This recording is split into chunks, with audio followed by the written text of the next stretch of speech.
Доброго дня. Hello, dear participants of the presentation of the analytical report.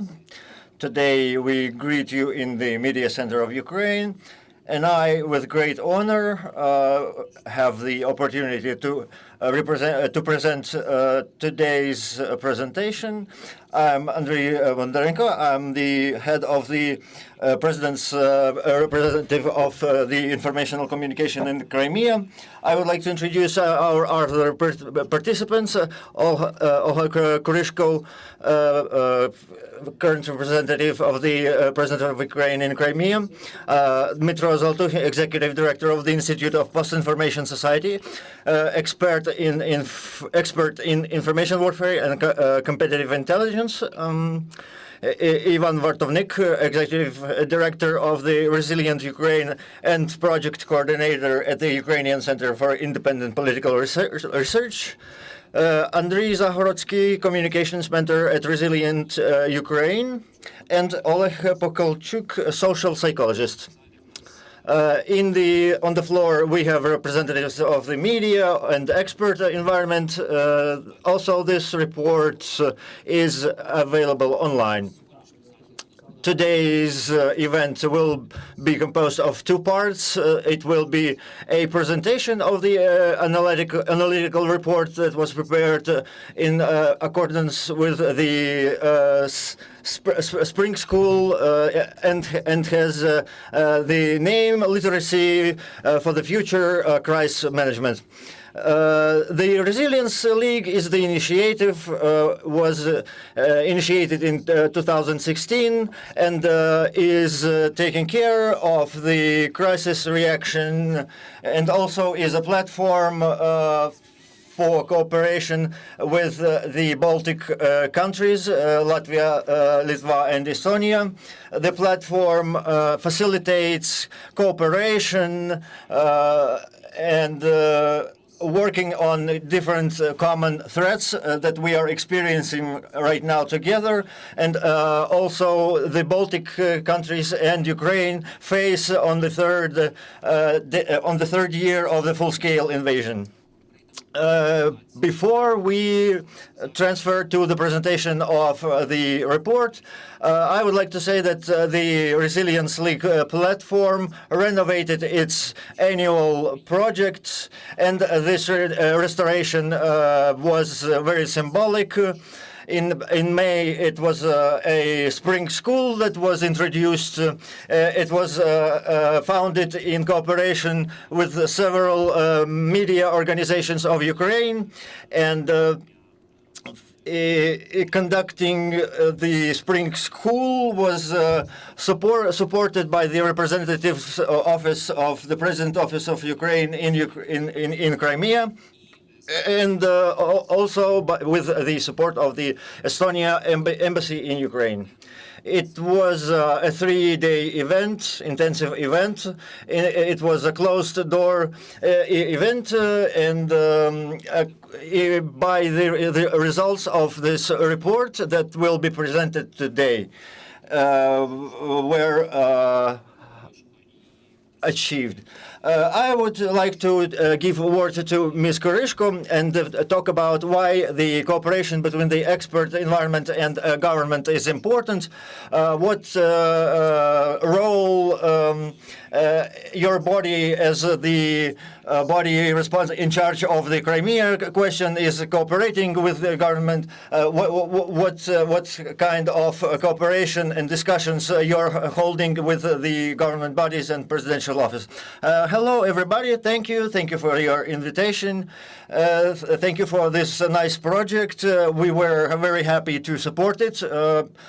Because formation of the governmental policy is very hard on the occupied territories, because what we are taking care of most is dealing with the consequences of the occupation. A second component is that the crisis phenomena, the population that is inhabiting the territory that is occupied, We are observing the resource depletion in those areas, and there is challenges and crises that we are expecting to happen on that territory, taking into account the situation that we are observing right now. Together, working with the topic of the temporarily occupied Crimea, and after 2022, we have the territory that is temporarily occupied increased, and we understand the challenges that exist in Crimea. That keep existing. They extended themselves into the territory that had been occupied after Crimea, and that the enemy is introducing the same approaches that they were applying in Crimea. And we are composing suggestions to the government as to what the policy of the government should be on those territories once they are liberated. And we are working with different civil societies in this regard, and it helps us to form the necessary projects of policies. And critical attention and critical approach to these questions have to exist on the international level, also domestically, working with different categories of the population. I was present at one of the events during the spring school, and I would say that it's not only about the expert world, but also practical world. People that attended that event, they had huge experience in governing, administrating, and other things that are very, very useful to learn for our governmental organizations as well. We really value this experience, this future vision. Yevgen said that we had a strategy of cognitive deoccupation was mentioned. We have more than 40 participants in this program of cognitive deoccupation, and we constantly meet each other and we talk about it, and it constantly goes beyond certain circle of responsibilities of this or that governmental organization, and it lets us better understand the processes that we are dealing with, because the state governmental bodies should include way more policies that should cover more and more domains. So results of this report will be definitely used by us when we are forming the policies for the occupied territories. Thank you, Ms. Olga. This is very, very important because the colleagues that worked on this document, those are words that let us understand that this document has the right to live, that it will be used. And it was mentioned not once but many times that we need these kinds of studies that work in the practical planes. What are the challenges of the occupation of the territories? What Latvia, Litva, and Estonia are those countries that started among the first reacting to the events that started happening way back in 2014, and the Parliament of Estonia recognized the deportation of the Tatar population from the Crimea as an act of genocide. So they're really close partners for us, and this cooperation is reinforcing the partnership of Ukraine with international community in the future, and specifically at this introductory stage, I would like to say that the key moment of our event today, this is the structured document of the review of the literacy of the future that was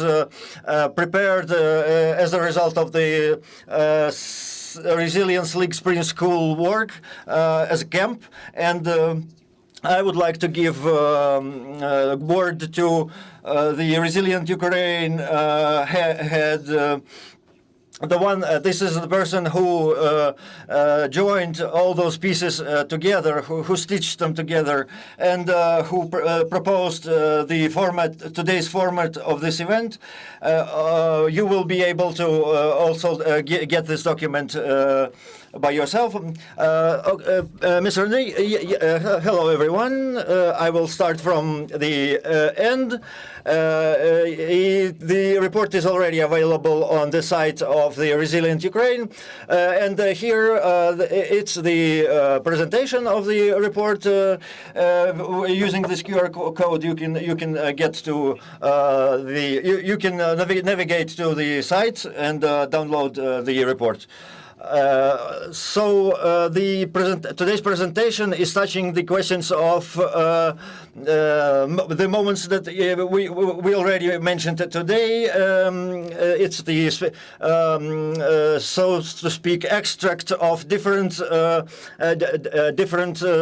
speeches of different speakers. It's analysis, it's literature, it's different references that you can navigate yourself to educate. You can educate yourself on the many different topics. You can acquire knowledge of how to use different tools there is an English version, there is a Ukrainian version, and I would like to get to the structure of this document. I was also a few words about the presentation. There is also more than 7 hours of audio, and it was kind of challenging to stitch it all together. And I will tell you what the literacy of the future is. When we are forming future, we need to take into account necessarily these following things: the inertia of the past, which is a historical weight, social traditions and barriers on the way to the change. Impulse of the nowadays impulse is the tendencies, the trust one to another when making decisions. So these things, they form the notion of the literacy of the future. But we are touching the themes of how can we make forecasts, how can we foresee how can we do it in a common language, understanding each other and in the interdisciplinary plane too. The literacy of the future tools. So we are defining basic tools that are needed to master the future of literacy. So the first is long-term strategizing. Meaning 5-10 years, and we need to take into account a few key categories. It's an understanding that the time is the changeable category, ever-changing category, that the different societies understand the notion of time differently. Perception of time is different. The running of time is different during different events. That's what we need to recognize when we are talking about time. And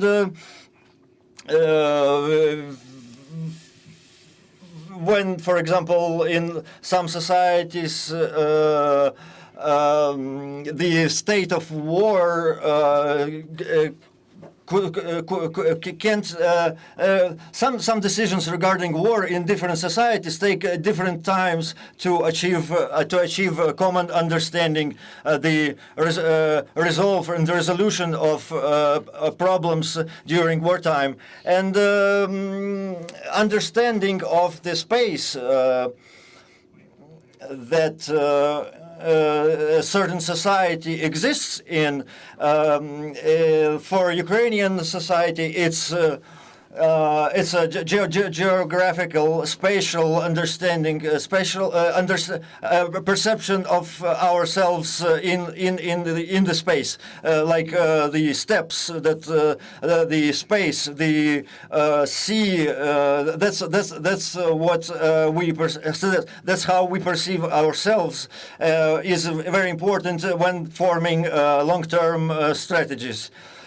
So also, it is not possible to create the long-term strategy without trust to each other. And what problems we are facing in this regard is the legacy of the USSR.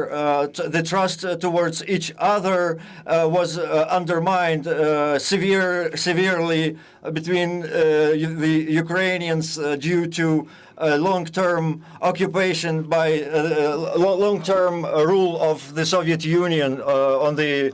So having trust is very important. Is very important during devising a long-term strategy.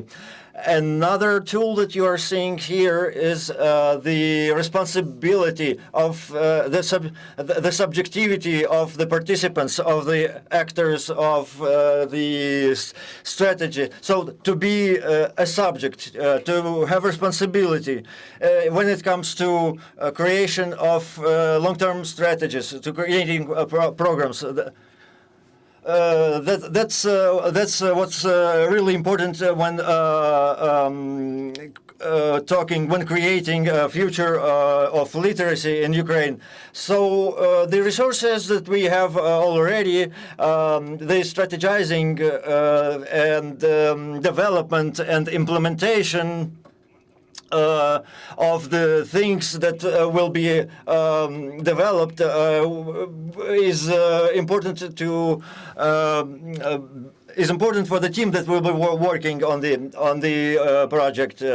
The foresight, it means the vision of the immediate future, immediate and middle-term future when formulating a long-term strategy. We are, in this regard, we are analyzing what kind of drivers are affecting the future landscape of the political and economical categories of our country. So there is the list of these drivers is quite extensive. They affect each other, and they create certain scenarios that are playing out in the future. So some of those scenarios are quite dynamic, which means that they are not in stone. They are not set in stone once devised. That's about foresight. Regarding the ontology, it's.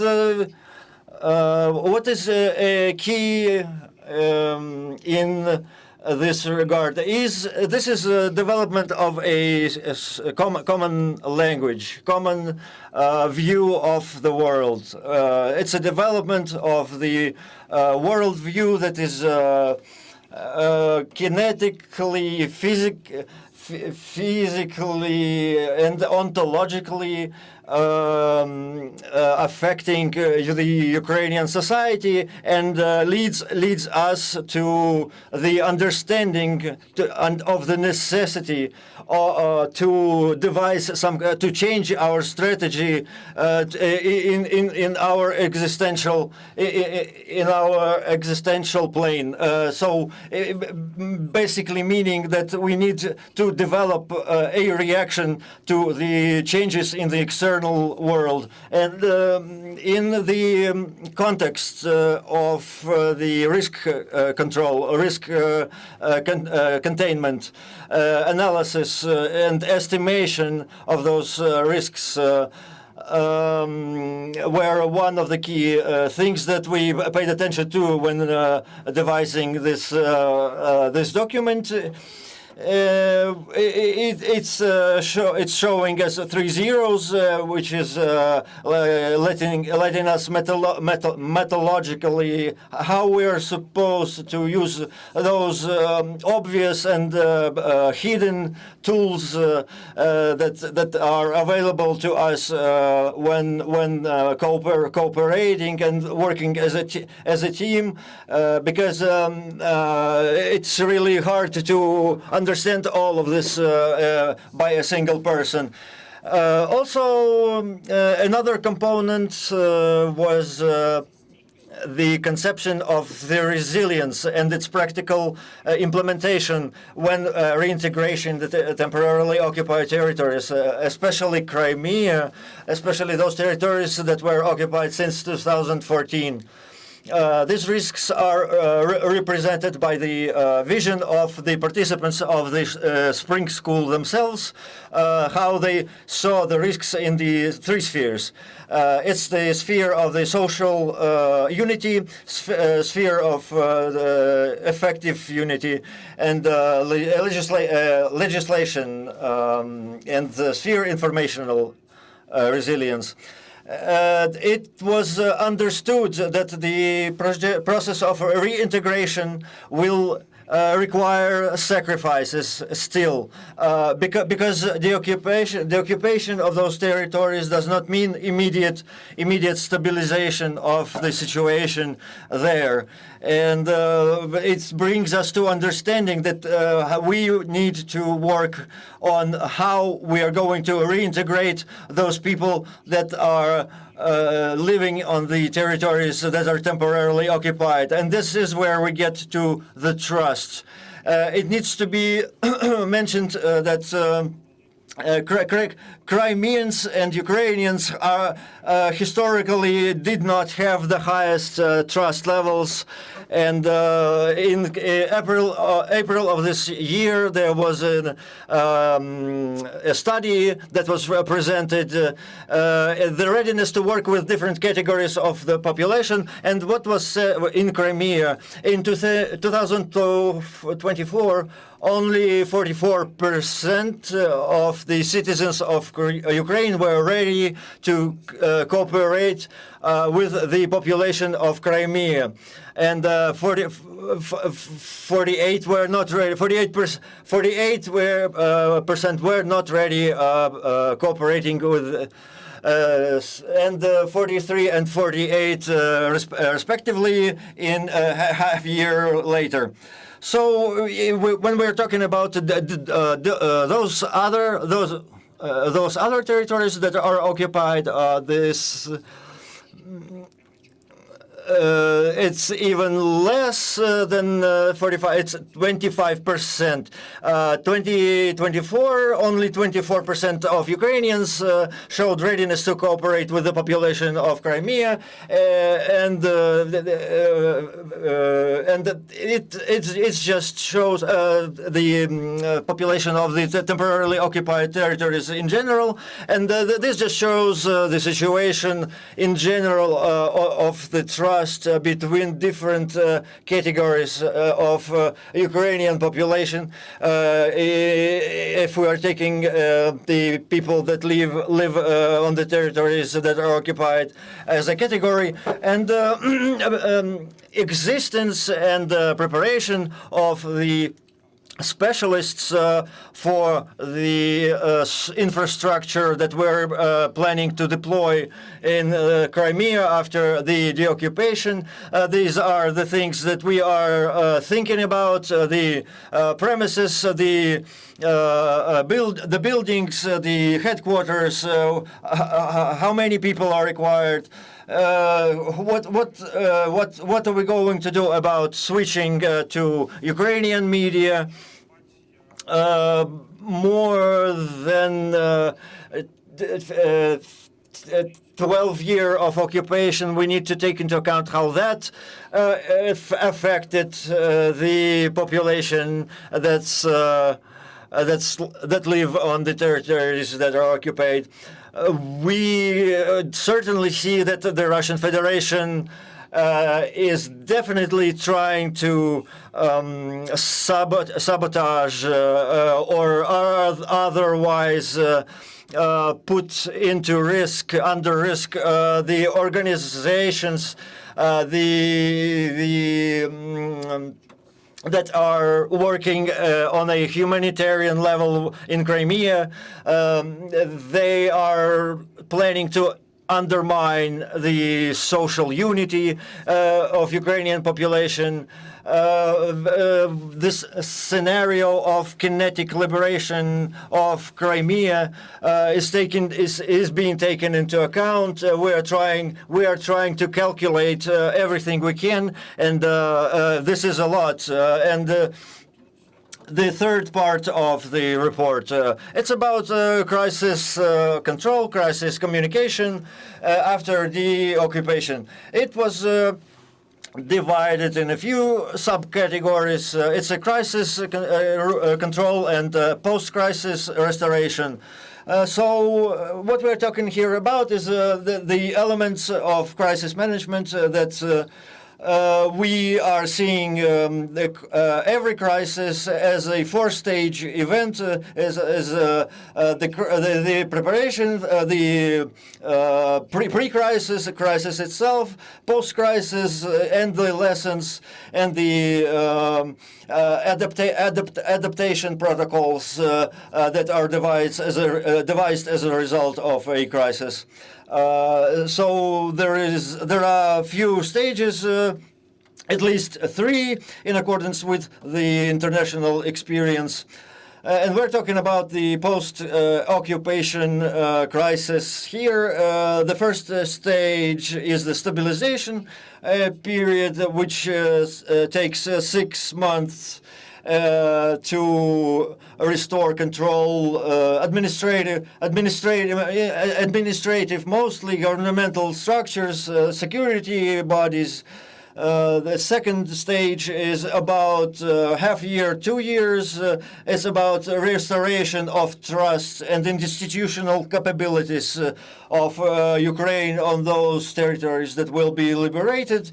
Restoration of trust towards the government, and the third period is the building and deployment of the social infrastructure, and it can take many years after a post-crisis or deoccupation. There is one of the ideas is that it should take as long as the occupation lasted.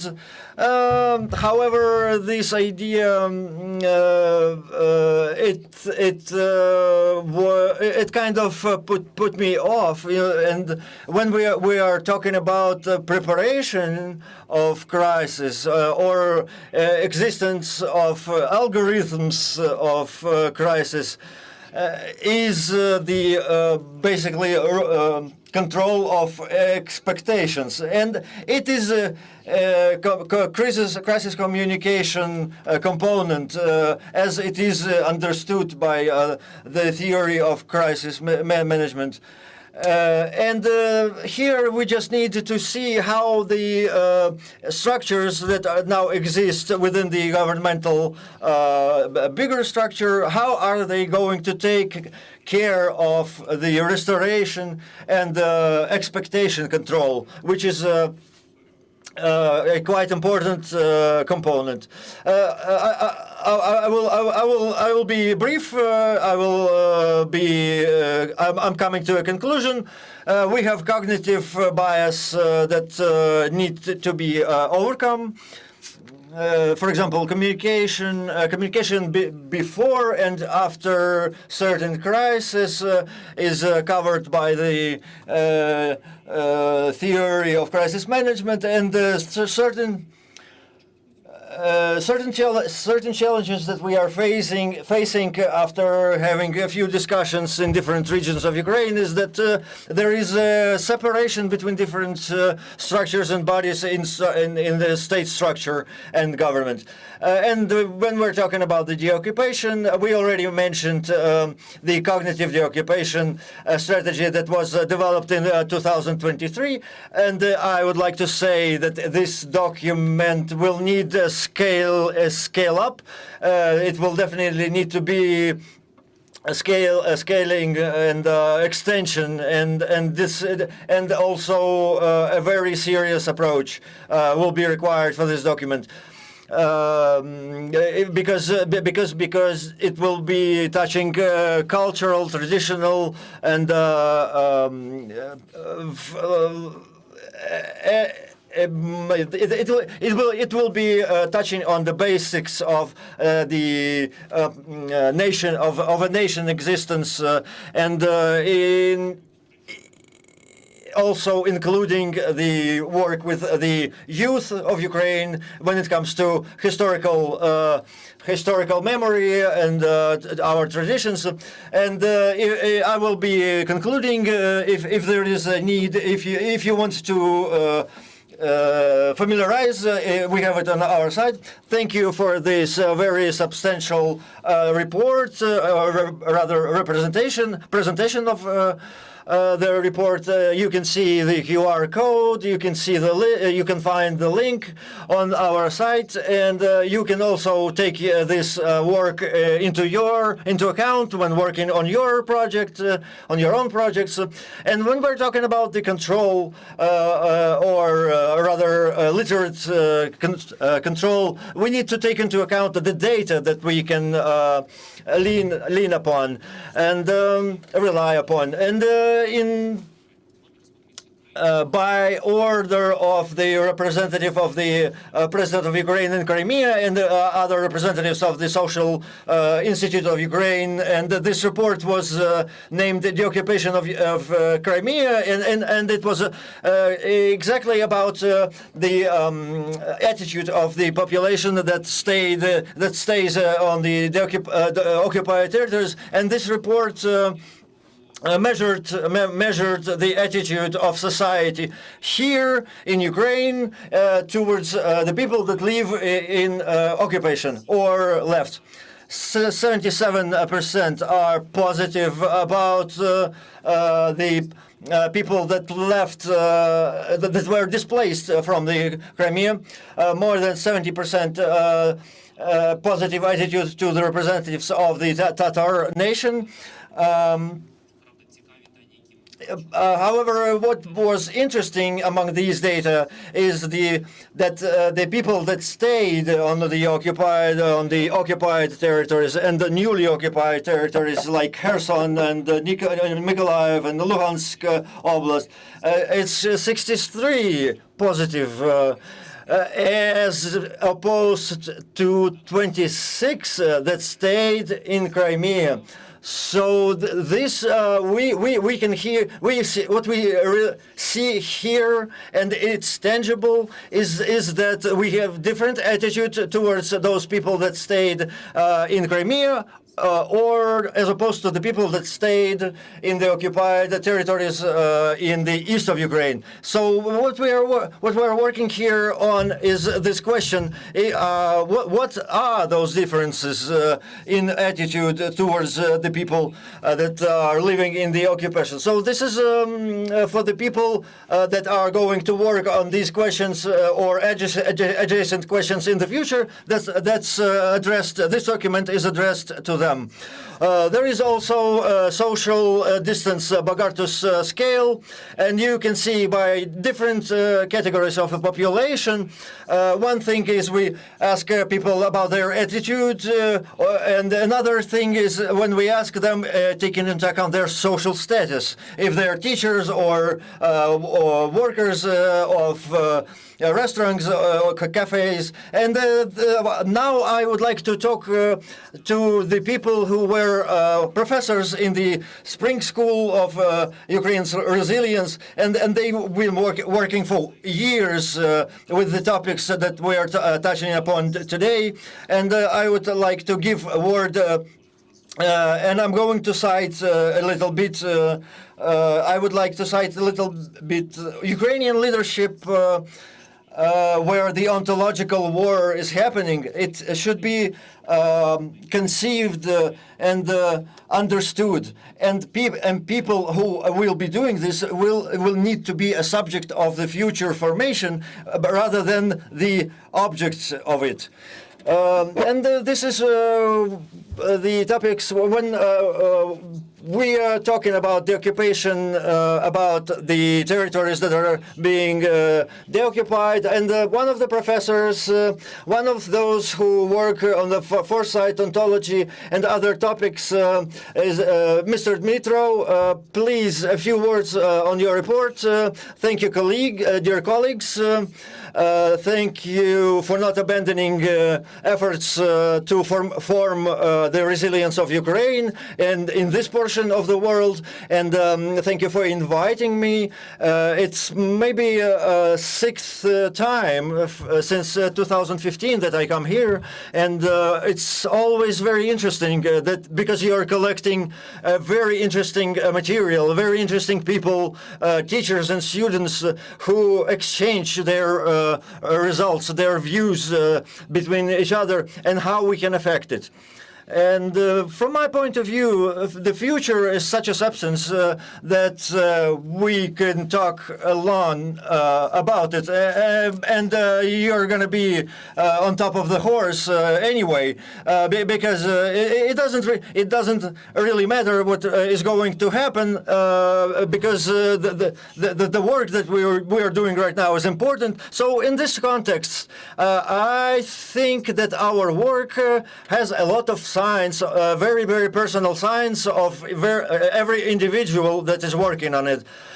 For example, the phrase 2-3 weeks that we heard a lot in the beginning of the full-scale invasion, it played a huge role. To be fair, it turned out to be very ambiguous, and it played a negative effect on people later. It was good initially, and right now it's it's viewed as very conflicting and negative, and the thesis about different, so to speak,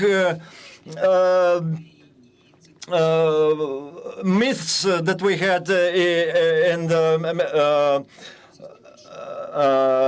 we had in the beginning of the war.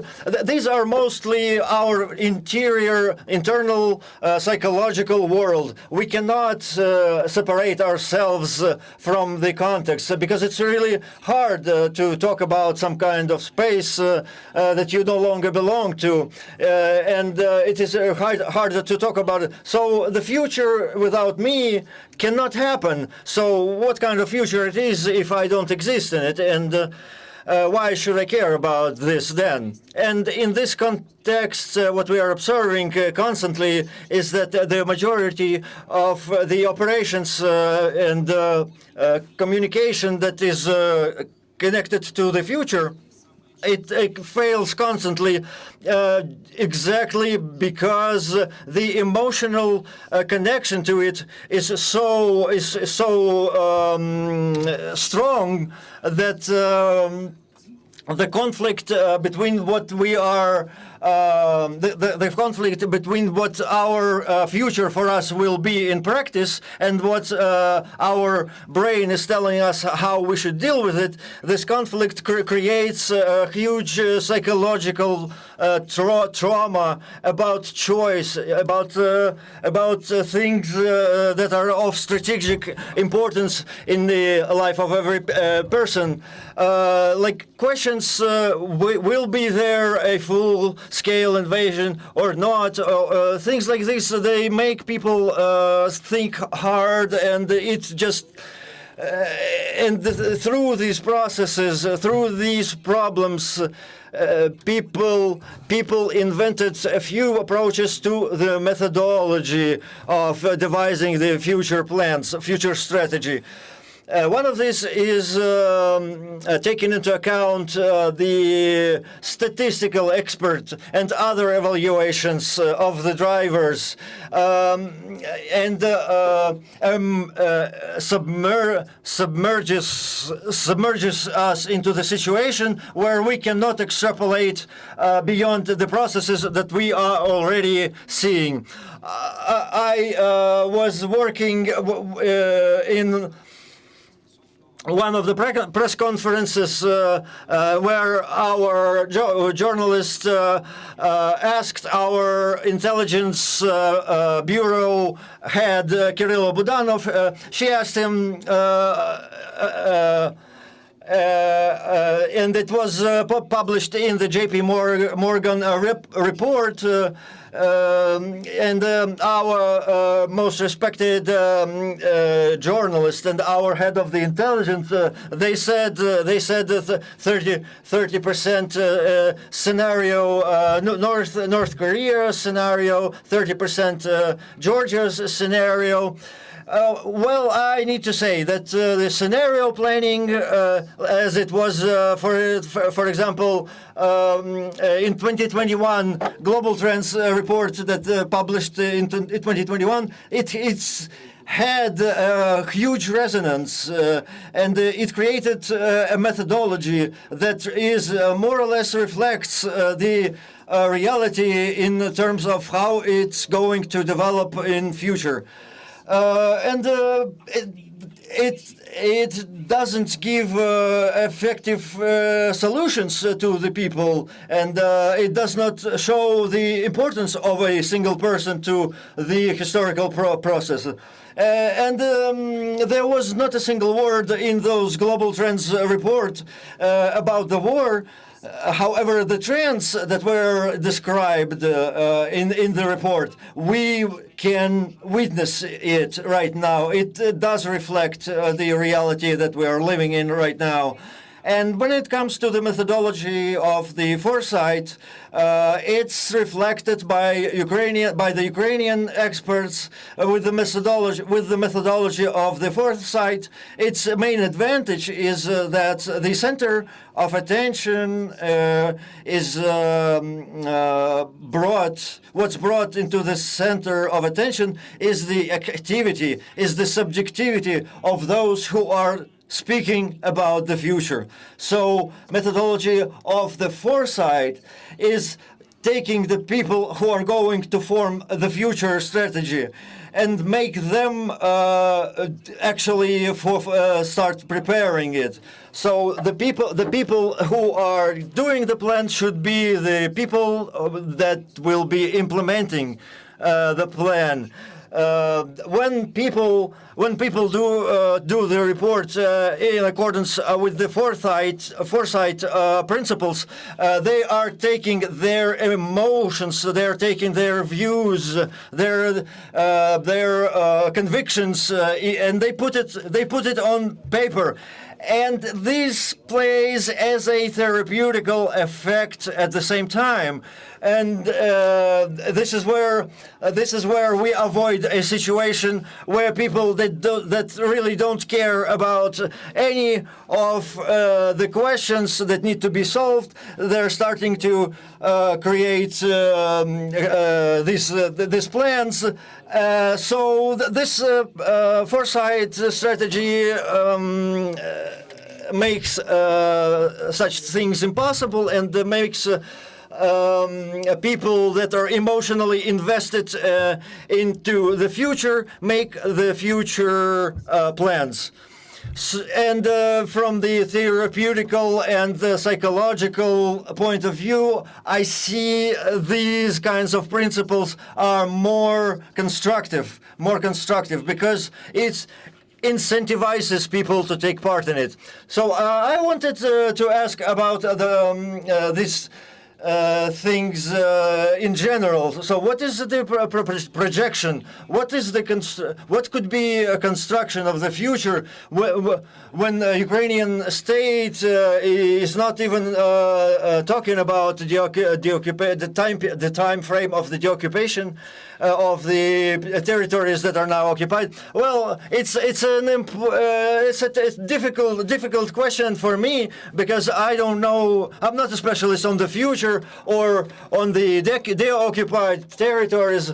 In the system of coordinates that we exist in, from this point of view, there is no future. For me, there is no future on those territories. So, because what is the current situation? The situation is that Ukrainian army does not have enough resources to displace the occupants, and there is also no signs of the Russian Federation crumbling or disintegrating. So these two facts in the present, they tell me that in the future, what needs to happen is a very huge political changes that will be based on the changes in the policies, in the strategies of China and America. And this is where I think that Ukrainian power, the Ukrainian powers don't allow us to make these things change drastically. What powers we do have is that I have this hypothesis that we have a chance of surviving this all if we start caring about technological development and changes on the battlefield. And if you were following what our former Minister of Defense was saying, I'm sorry, General Staff Chief was saying, the Commander-in-Chief Zalotukhin, he was constantly mentioning that only the technological superiority will allow Ukraine to change the situation on the battlefield.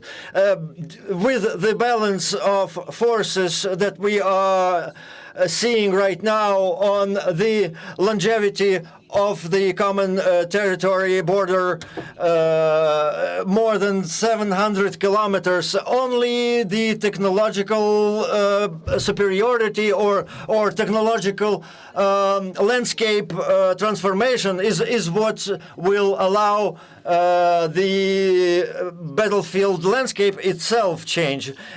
However, from my point of view, this principle applies not only to the battlefield but to all other fields of the state activity, governmental activity, and that's what we're observing right now in America.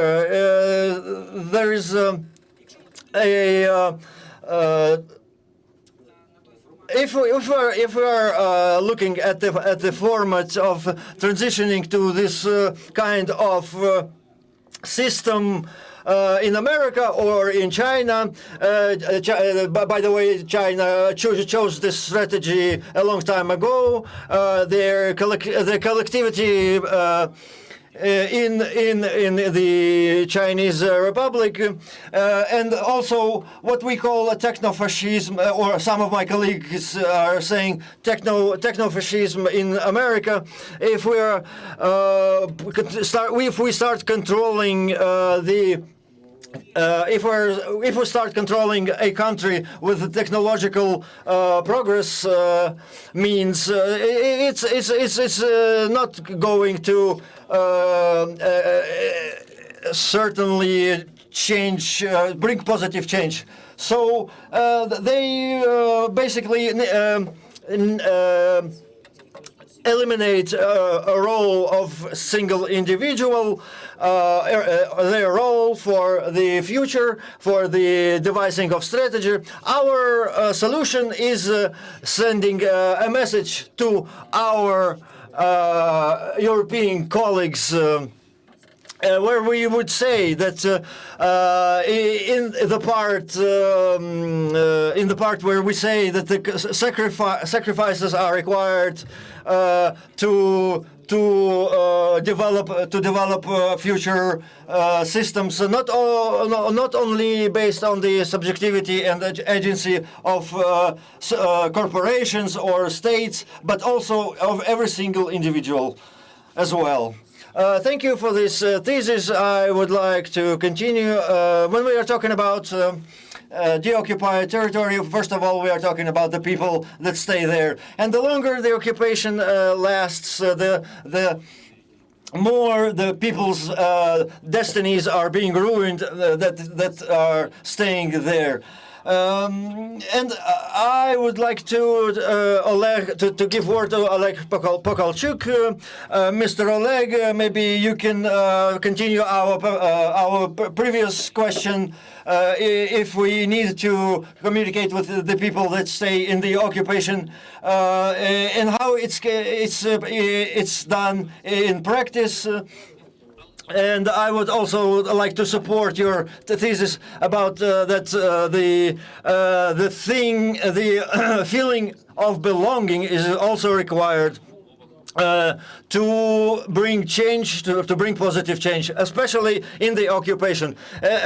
So we're talking about the period after the occupation, and we start the reintegration mechanism. So if we're talking about now, what are the challenges in your opinion? How, after 11 years of occupation, what efficient mechanism could be implemented to deal with the population that live in the occupied territory? Well, I need to say that I agree with Dmytro, Zolotukhin, with everything. I agree with everything he said, and I would like to finish here. However, about foresight, it was a really good thesis, and as a military psychologist, I will say that this traumatic part of reality that is taken into account by the foresight principles when forming strategy, it does exist and it works. In this scheme, what's beautiful is that the weakest link is the human factor, and this theory also views people as the main force that is transforming themselves when they are implementing transformation. And when we're talking about these things in this paradigm, when we're talking about these particular principles of the foresight, we need to mention that in Ukraine it's additional factor, not main one. How can we talk about resilience evaluation? What are the measurements? What are the empirically checkable statistical data for the resilience? Well, there is a biological and ideological too. it multiplies, or it doesn't, and dies. So when it stops producing more entity, when the condition when it stops arrives, when it's tired. First of all, when it's bored and tired, it's when every participant of a process says, well, it's not timely, we don't need it now, and that's where it stops. That's how it stops. And our study showed that more than 50% of pro-Ukrainian mood in Donbass we had before the and how we explained this negative overall numbers is that people were afraid. We told ourselves that people. So how the behavioral patterns change when people. There is an induction mechanism that shows that the society has the necessity in two things. Is priority for growth and survival. And that's why in our environment of war that lasts more than 10 years is what we see. We see that the fear of war becomes more and more becomes stronger, and the incentivation stimulus becomes weaker. Why does this happen? Because with time, the tiredness of the war becomes so psychologically so difficult that the reverse reaction is provoked. So what happens first? People try to be optimists at first. However, when positive scenarios do not come to fruition, the opposite happens. So it's kind of a time bomb. Like we had this conversation in the beginning that people that were doing studies in the beginning of the war, they were somehow unprofessional. No, they were fine. We have this kind of numbers because of the reasons that I mentioned before. And if I quote one of our politicians, it's something that happens politically incorrect. This thesis was not expected, and it was hard to imagine or to realize. But there is no mechanism around. There is no way around it. Any kind of pacifistic forces, no matter how hard they try, they cannot change the statistical data and the words of mouth that they are allegedly tried to use, like referring to the relatives of the relatives that live on the territories that are occupied. It does not have any kind of force or power to influence the future, and it simply does not work. So, but this threat and the challenge that is brought by the Ukrainian situation and the war that's happening, you can definitely see the correlation between the report and the reality. We will talk to another colleague of who is the alumni of our school, and people don't only see events differently, they also take part information of the view of this event. And this is the interpretation. This is when we take into account interpretation. That's when we talk about formation of the future, to attitude towards different people that live on different territories. Mr. Andrii, you as an expert, as a mentor at Resilient Ukraine, the one who is working in the PR and the communication sphere for some time, I would like to talk about why do we have to communicate to the territories that are now under occupation about the future. Why it needs to be done right now? Why can't we wait? What is your position on how it is important to communicate with people that stay on the occupied territories? Mr. Oleh Pokalchuk like to describe reality. People like to paint it in pleasant colors, but without having a power to change the future, especially in the conditions of the war and occupation, how this interpretation can be taken into account, how it can be useful in the work of Satan's expert sectors of Ukraine. I would like to say, thank you, I would like to say that Andrii already answered the question why it's important to communicate. I would like to mention that studying, education is very important, and starting 2016, Ukraine has been doing trainings. As an irony of fate, in 2016, the European Union devised the global strategy.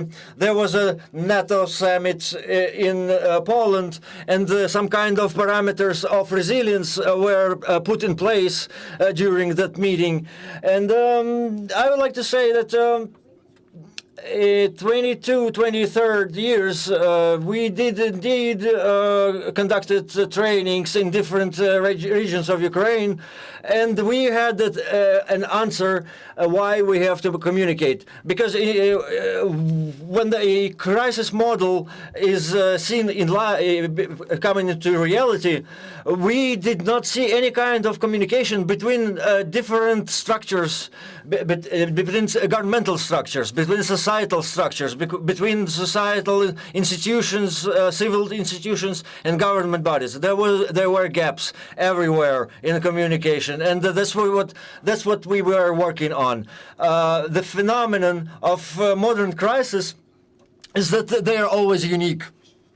If before we could do some kind of training, how a person can be prepared for a conflict or a crisis. This time it's different. We're already in crisis. We're already in the conflict, and we need to teach a team where you need to every moment, every second this crisis worsens, and how they need to deal with it is our training. That's what the topic our training was. Organization, necessity of organization of this training is very high, because one of the principles that is being implemented during these trainings is intersectoralship. The different sectors of our civil society are trying to cooperate, and we are watching them cooperate, and we are trying to evaluate how much the cognitive mistakes are affecting their capabilities of developing future scenarios. And what's important to understand here is that it is impossible to teach this. The methodics itself is that people study separately. These people are professionals. These people have protocols. However, it was really important to understand how they can share their experiences with each other. That's where our exercises were focused on. I can say that we will definitely continue improving these methodics, and we also invite to our trainings. Because I think autumn, winter, we think it will be new schools opened, and we will be ready to share our experiences. Thank you, Mr. Andrii. Thank you, speakers. I would like to add, among other things, that when we're talking about the occupied territories, especially Crimea, that the trends that we are observing the recent 2 years, the more we're talking about occupied Crimea here, the more about Ukrainian government work people in Crimea are getting to know, because more often the people that are living in the occupation, they have links with the mainland only on personal levels, and that's how they know that something is being done. And I would like to give word to the representatives of the President of Ukraine in the Crimea, and I would like to also announce about the importance of the work here, and disregarding of the direction that the future will be taking. Thank you. Really, there was indeed many difficult words through which one has to work to understand what's being meant. However, I, as an expert of the many experts that are working on this topic, I would like to say that communication of the government policy, of the state policy, its view, it has to be communicated to the people that live in the occupied territories of Crimea, and I personally know that it's important and effective, because when there were certain accusations from foreign partners about the addresses from temporarily occupied territories, when it was not certain if they are being supported by foreign countries, and that's where a certain layer of people.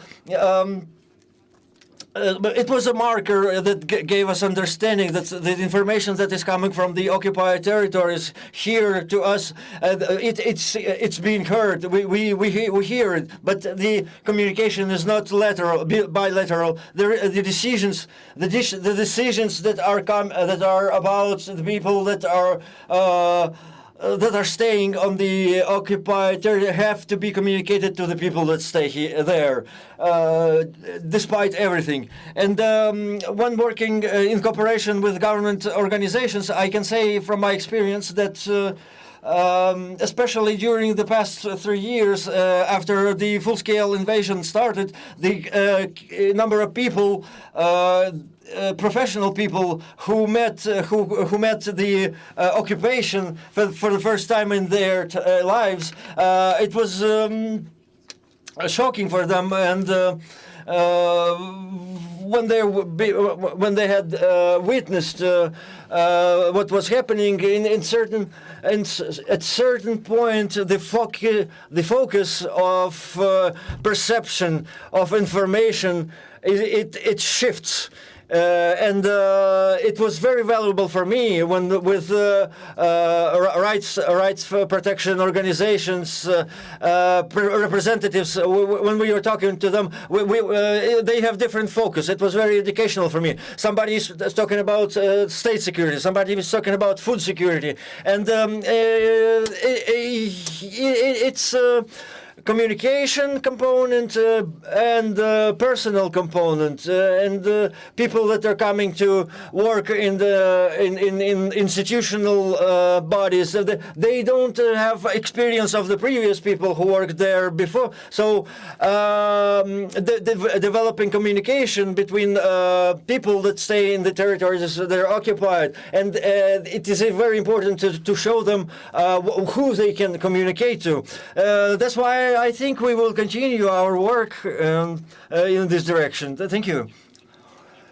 Thank you, Ms. Olga. This is exactly what is being supported by our principles of our school when we're talking about the cooperation between different sectors, intersectorality, reinforcing each other's sectors. We will be concluding. Thank you very much, everybody who was here, who watched us, to expert society, to foreign journalists, to everybody who will be watching this presentation in record. I would like in the end to say that the Spring School Resilience League was realized by the civil organization in close cooperation with the Resilient Ukraine, Crimea Daily, supported by the representatives of the Office of the President of Ukraine in Crimea, of the Crimean Platform, and the Embassy of Estonia in Ukraine. Thank you, venerable speakers, everybody online.